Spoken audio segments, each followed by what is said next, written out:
My name is Holly Strickland, and today I'll be talking about my ongoing research project, Care Stories. Care Stories is a participant-driven storytelling platform where women contribute their own reproductive health stories and benefit from the stories of others. This presentation will go through the research that led to Care Stories as well as the third story collection cycle. Let's get into some of my research. Women's health has been and continues to be disregarded. In ancient times, the wandering womb theory dismissed women's ailments entirely. In 1977, the FDA banned women from childbearing age from participating in research. This was reversed in 1993. Recently, in 2022, the Dobbs decision proved that misinformation can reshape law, removing abortion rights for women across the U.S. Even though the decision to not include women into medical research was reversed in 1993, current-day women are still underrepresented in research. Women make up 51% of the population, but only 41% of medical research participants. Lack of medical research involving women or women-dominated diseases can further misinformation. Based on this secondary research, I investigated how design could improve women's reproductive health. I employed a feminist participatory action research methodology, which integrated action research in which the researcher works alongside participants, and participatory research in which participants themselves become co-directors of the study, equalizing the power balance. In my methodology, I use consciousness-raising groups. These groups are a feminist method that originated during the Civil War. Consciousness-raising groups allow women to discuss personal experiences out in the open without a power imbalance. In the consciousness-raising group I employed, I introduced the topic but contributed alongside my participants. To learn more about women's health, I held my own consciousness-raising group. The opening prompt asked participants to recall any confusing or perplexing statements they had encountered about their own or women's health in general. Each participant answered the question and subsequent conversations followed. As conversations unfolded, a pattern emerged. When participants shared stories that involved their identity that aligned with those of other group members, such as ethnicity or religion, the educational impact of those stories was enhanced. Shared identity produced deeper empathy and relatability, which in turn improved the impact of the stories. Typically, research and interventions are sequential. Findings are gathered, and then a solution is designed.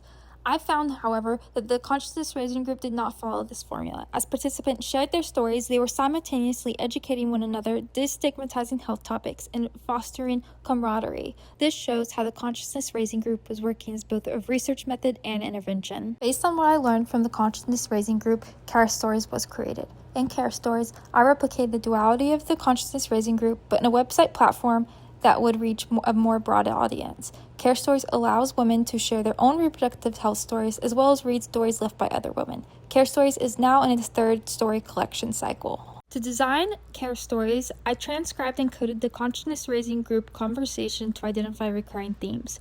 From this analysis, Care Stories' scope was narrowed to women's reproductive health.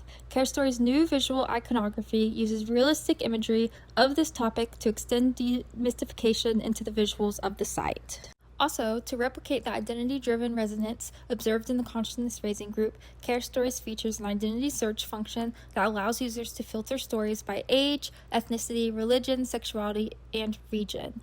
All submissions are fully anonymized, removing direct identifiers such as name while preserving the identity necessary for filtering. Story contributions are gathered through a carefully constructed survey. Questions were designed to elicit reflection on the day-to-day experience of the health events without encouraging symptom sharing or self-diagnosis. Participants were asked what they wish they had known, how the event impacted them, and whether they were seen by a professional, specifically to combat the circulation of unverified health information.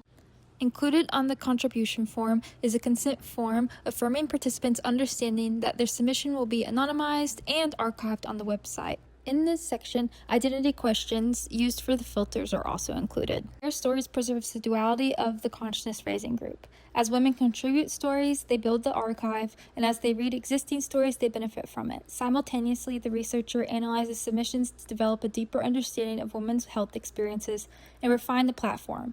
Care Stories functions as both an intervention and research method.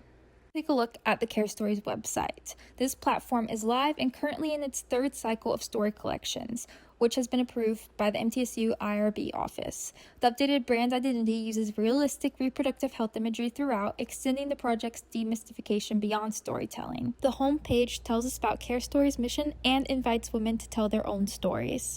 From the homepage, if users would like to read some stories, they can move into the story index page. This page shows the realistic icons that represent the reproductive health topics that Care Stories covers. This page allows viewers to select a topic they would like to read stories about.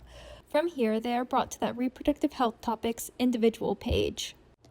This is the birth control story page. After selecting a birth control topic from the index page, users will be brought here. Here you can see that we have the filter search bar along with a collection of birth control stories.